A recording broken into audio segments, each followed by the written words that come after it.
Hello friends, my name is JJ, and today we are going to do another exciting entry in my award-winning series on the American cultural canon. This is when I talk about the various sets of things that help make up American culture. So far, we've done ice cream flavors, fruits, toys, fast foods, Halloween things, Christmas things, sports balls, and probably some other stuff too. I have a whole playlist you can check out. But today I thought we would finally get around to doing one of your most requested topics of all, soda. For better or for worse, soda is today the drink of American culture, an inseparable part of movies and birthday parties and extra value meals. It was not very hard for me to come up with a list of which specific flavors of soda make up the modern American canon. I just had to go literally anywhere and take a look at the first soda vending machine I ran into. Here is a Pepsi one I saw at the train station, and here is a Coke one I saw at the swimming pool. Between the two of them, we have what I would describe as the modern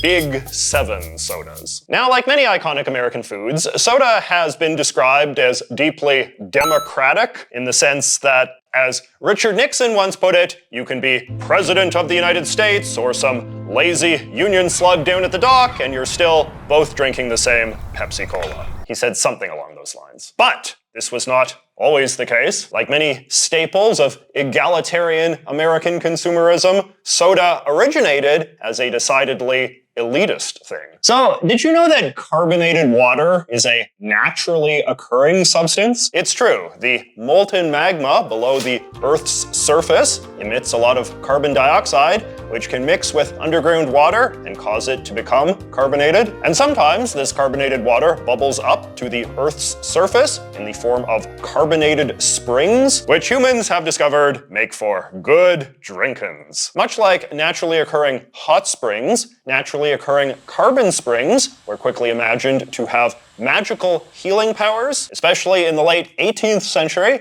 when elite people had a lot of interest in escaping their ugly, diseased, polluted cities and reconnecting with the wholesome purity of nature. Carbonated water was said to help relieve headaches, calm anxiety, cure all sorts of stomach problems, beat back the white plague, you name it. In both Europe and America, people would accordingly set up resorts and spas around carbon springs up in the mountains, where rich folks could go and relax and drink healthy, fresh, delicious, crisp, carbonated water instead of repulsive, disgusting, cloudy well water that was making the lower classes sick and gross. And to be fair, this wasn't entirely quackery. In addition to being nice and clean, we now know that natural spring water can be high in important minerals like calcium and magnesium that contribute to good health. The carbon dioxide itself is less relevant, however. If you search hard enough, you can still find naturally carbonated mineral water for sale at your local frou-frou grocery store. This, for instance, is a popular brand of naturally carbonated mineral water from Germany, harvested from the natural carbon springs of the East Eiffel volcanic fields. But anyway, as knowledge of the supposedly miraculous healing properties of carbonated water began to spread, people wanted more and more of it, and not everyone had time to go tromping off to the volcanic fields of the Rhineland or whatever. The Western middle classes were growing larger, and they wanted to drink fancy water too. So in 1783, a German guy named Jacob Schwepp invented a contraption to artificially carbonate water, which was a real game changer. He then moved to England and set up a big factory to produce carbonated water at a mass scale, churning out these weird little bottles of Schweppes brand carbonated health water to sell in British drugstores. The reason the bottles looked like this was because they had to be kept laid on their side, because that was the only way they knew how to keep the water fizzy in an era before airtight sealing was invented. But it didn't work well, and the water had often gone flat by the time you bought it. But then, in the 1830s, a guy named John Matthews came along. He was a British immigrant to America and invented what became known as the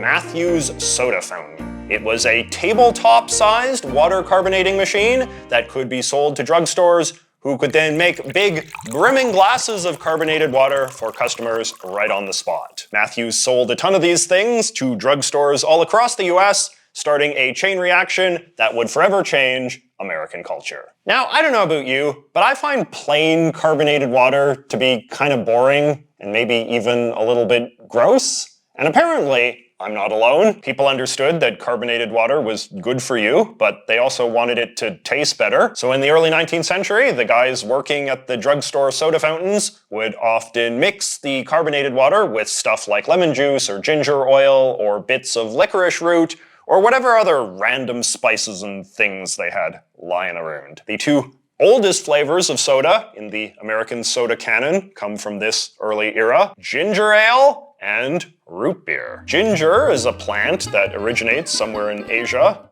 Nobody really knows where. It was brought over to Europe by the Romans and became popular with the English, who grew it in large quantities in their slave colonies in the Caribbean. For those who could afford spices, for centuries it had been a popular thing to grind up and add to tea and soup and other things. Ginger beer was a popular non-alcoholic drink in early 19th century Britain and America, made of ginger and water and yeast. So creating ginger ale, made of carbonated water and ginger and sugar, was a logical evolution. Sugar, of course, being another crop that had exploded in popularity thanks to slave agriculture in the Americas. The recipe for Canada Dry brand ginger ale was invented in Toronto in 1904 by the head of a Canadian soda fountain company named J.J. McLaughlin. It would go on to be one of the most successful global brands that this country has ever produced. Root beer has a similar story, originating from a non-alcoholic drink made of roots. In fact, in the early 19th century, people would have used the term root beer and ginger beer interchangeably, because of course ginger is itself a type of root. Americans, back in the day, used roots from all sorts of different plants to make flavored drinks, including sassafras, sarsaparilla, and licorice, all of which are indigenous to this continent. People here were into a lot of weird flavors before fruit became mainstream, as I explain in my video on candy. Anyway, what we now think of as being root beer flavor was originally supposed to be a sort of taste medley of these beloved American roots, which to this day can make root beer a pretty exotic, acquired taste to people outside of this continent. I've noticed Europeans in particular tend to find it quite repulsive. Charles Hires, who was a pharmacist in Philadelphia, tends to be the man most often credited with setting our modern standard for what generic root beer should taste like. In 1880, he started selling flavor syrup for Hires brand root beer to other drugstores across the US, a fact which the Hires Corporation used to brag made them the longest running soda brand in the United States. But at some point in the early 2000s, the Hires brand was quietly discontinued, meaning the title of oldest continuously operating soda in America now goes to Coca-Cola. Is obviously one of the most famous products that man has ever created. Its status as a symbol of consumerism and capitalism and the United States itself has become so powerful that nowadays basically every single aspect of Coke's history and legacy is at the center of some sort of giant legend and myth, and people can and have written big, thick books about it all. But from what I have learned, the basic gist of the story goes something like this. In the late 19th century, there was a popular brand of French wine called Vin Mariani. All the big shots couldn't stop drinking it. Popes, presidents, kings. Many of the top authors of the time said it helped them write, while Thomas Edison credited it with his ability to work all night long. And this was because it was full of cocaine. In 1886, a pharmacist named John Pemberton came along,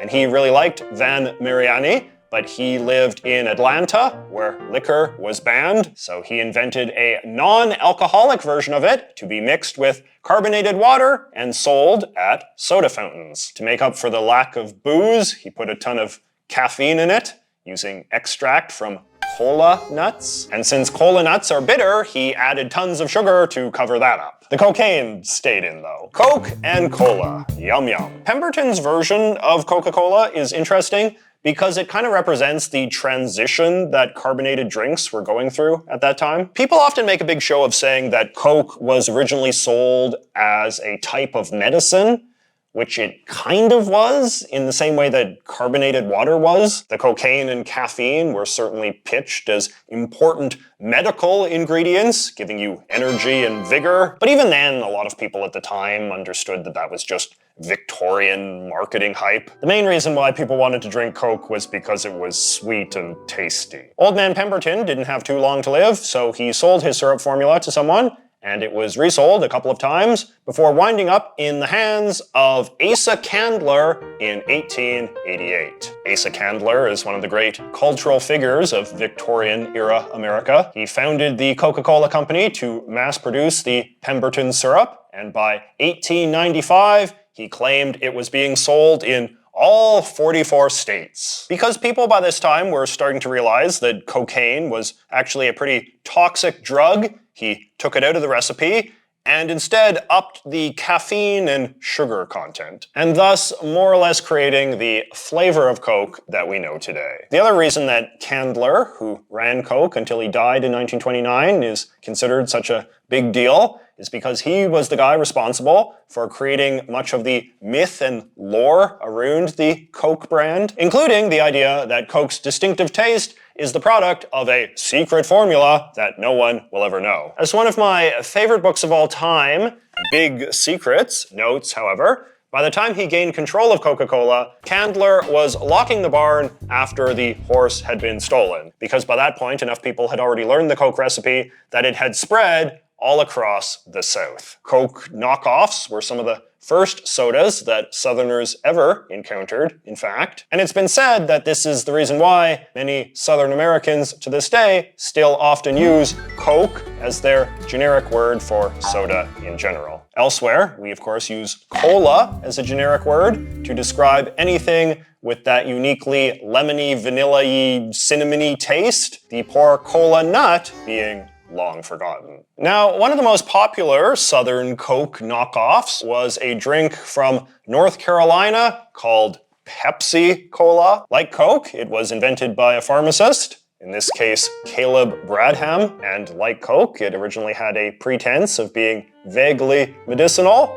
with the name Pepsi referring to the idea that it could help cure dyspepsia, which is an old-fashioned name for a stomachache. Pepsi was invented in 1894, but only had middling success until after World War II, when it began to market itself much more aggressively, crafting a new identity that was much more explicitly about being Coke's rival. Part of this was due to the fact that their CEO in the 1950s, Al Steele, was an executive who had literally defected from Coke and thus had a unique combination of inside knowledge and bitterness that helped revive the company's sense of purpose. Today, PepsiCo has risen to become one of the biggest food corporations in America, having bought up a bunch of different soda and snack brands over the years. And though it never beat Coke in the so-called cola wars that defined the late 20th century, its existence as Coke's jealous rival does continue to influence American soft drink culture to a considerable degree. Many restaurants and movie theaters are forced to exclusively only serve Coke or Pepsi brand drinks, and it's pretty rare to see Coke and Pepsi vending machines in the same place. Even a lot of supermarkets are required by the companies to display their products a certain distance apart. All right, now around the same time that cola was being invented, over in Texas, a guy named Charles Alderton was cooking up something of his own. Alderton worked at a drugstore in the city of Waco that had a popular soda counter, and he'd experiment cooking up new and exciting types of soft drinks for his customers. His most popular flavor was a fruity and spicy number known as Dr. Pepper. It was never really supposed to taste like anything in particular. According to the Dr. Pepper website, Charles Alderton liked the way that the drugstore smelled, with all of the fruit syrup flavor smells mixing together in the air, and he decided to create a drink that tasted like that smell. Dr. Pepper is notable for being the first of the big sodas to make use of what was then the burgeoning technology of artificial chemical flavors, rather than natural ingredients like fruit juices, plant oils, and spices. Now, why exactly Alderton chose to call his drink Dr. Pepper isn't really known. There are a lot of cute stories on the internet about it being named after a real-life doctor named Pepper, but according to this authorized history of the brand by Jeffrey L. Rodengen, these name origin stories are probably just all BS. Jeffrey thinks that the name was just supposed to make the product sound vaguely medicinal, you know, like Dr. Pepper's trademark formula, which as we know would have been consistent with the way that carbonated drinks were often marketed in the 1880s. Any resemblance to an actual Dr. Pepper, living or dead, was purely unintentional. Anyway, the owner of Alderton's drugstore bought the recipe from him, and in 1891 joined up with another local soft drink maker to found what would become Dr. Pepper's Phosphates Corporation. Phosphate being an old-fashioned word for soda that has mostly fallen out of use these days, though you do sometimes see it used in retro diners and things. Initially, the big gimmick of Dr. Pepper was that, unlike some other sodas we could name, it didn't contain any caffeine or cocaine, so it was more wholesome and nutritious. But that didn't sell well, so they started adding caffeine in 1917, and thus it has been ever since. Today, Dr. Pepper has risen to become the often overlooked third player in the American soda scene, owning all of the big brands that aren't controlled by Coke or Pepsi, including Canada Dry, Hires, and of course, so 7-Up was invented in 1928 by a soda entrepreneur named C.L. Grigg. It's a testament to how quickly the soda industry was growing that by the 1920s, soda entrepreneurs could even be a thing. But it's true. According to the book, by the late 1920s, the average American was now drinking 3 gallons of soda a year. And to be fair, this was partially because the United States had banned the sale of alcohol in 1919, which had abruptly made the soda industry more lucrative than ever. After his attempt at an orange-flavored soda crashed and burned, Mr. Grigg, who was from Missouri, decided that what America needed was a refreshing soda with the pungent taste of America's second and third favorite citrus fruits, lemon and lime. And also lithium. Let's stick some lithium in there, said Grigg. And thus, in 1928, Americans were introduced to 7-Up lithiated lemon soda. Lemonade had long enjoyed a reputation as a fun and fancy drink in both the US and Europe, initially because lemons were a somewhat rare and exotic fruit that had to be imported from Italy or Spain. But after the United States annexed California in 1846, America gained access to a warm climate, able to produce a ton of lemons on its own, along with limes, and this made their juice cheap and abundant for putting in just about everything. They were a popular way to flavor carbonated water in particular, and 7-Up was basically Grigg's attempt to corner the lemon-lime flavored soda market, and corner it he did. 7-Up was an important soda in other ways as well. It was the first major soda to be sold exclusively in bottles, rather than as a made-to-order drink at soda shops, which is what a lot of drugstores had turned into by that point. In 1892, a guy called Bill Painter from Baltimore invented the bottle cap, which allowed glass bottles to be sealed airtight, and thus preventing the problem with carbon gas leakage that had so vexed Mr. Schweppes. Soda bottling plants accordingly exploded across America during the early 20th century, and soda shops accordingly declined as Americans began to prefer just buying soda directly from the grocery store rather than making awkward small talk with the guy running the soda fountain. In this new era, bottle design became an important way to brand and market soda to consumers. Coca-Cola introduced this distinctly shapely bottle in 1916, and C.L. Grigg decreed that his 7-Up should always be sold in green bottles, which helped associate the soda with fresh, citrusy limes. They took out the lithium in the early 50s. During the 30s and 40s, American laws against false advertising and dishonest product claims had been getting steadily stricter, and this was basically the end of soda companies pretending that their products served any purpose beyond being fun to drink. By the way, much like Dr. Pepper, nobody knows what the name 7-Up is supposed to mean. Today, after a series of mergers and acquisitions, 7-Up is now owned by Dr. Pepper. Coke made their own 7-Up knockoff known as Sprite in 1965 that has proven very popular. But Pepsi has struggled to keep up. They used to have Sierra Mist for a while, and last year they introduced Starry. So we'll see how that goes. Now, as the soda companies grew bigger and bigger in the first decades of the 20th century, they inevitably expanded outside of the US. Coke entered Europe in the 1920s and 30s and quickly became popular all across the continent, even in Nazi Germany. During World War II, however, trade between Nazi Germany and America was cut off, which left the newly formed German division of Coca-Cola unable to access the shipments of the secret ingredients they needed to continue to churn out their signature drink. So, thinking quickly, the German Coke executives invented a new soda made basically of scraps of garbage and called it Fanta, short for the German word Fantasie. Because there wasn't a lot of joy in Nazi Germany, even sweetened garbage water sold briskly, and Fanta prevented Coke Germany from completely collapsing during the war. And then after the war, Fanta was reinvented into a new, much more delicious orange-flavored soda. And then in 1956, Coke brought this new soda over to the US. People often talk about Fanta as being like the Nazi soda or whatever, but really it was more of a Nazi collaborator soda. This is often treated as like the dark secret shame of the Coca-Cola company, but they've never been particularly embarrassed about it. In 2015, they even re-released the Nazi-era garbage water flavor version of Fanta in Germany as Fanta Classic. Oranges and orange juice are another thing that had become quite popular and plentiful in post-California America, and Fanta was far from being the first orange-flavored soda available in the States. Orange Crush had been invented in Chicago in 1916, and its popularity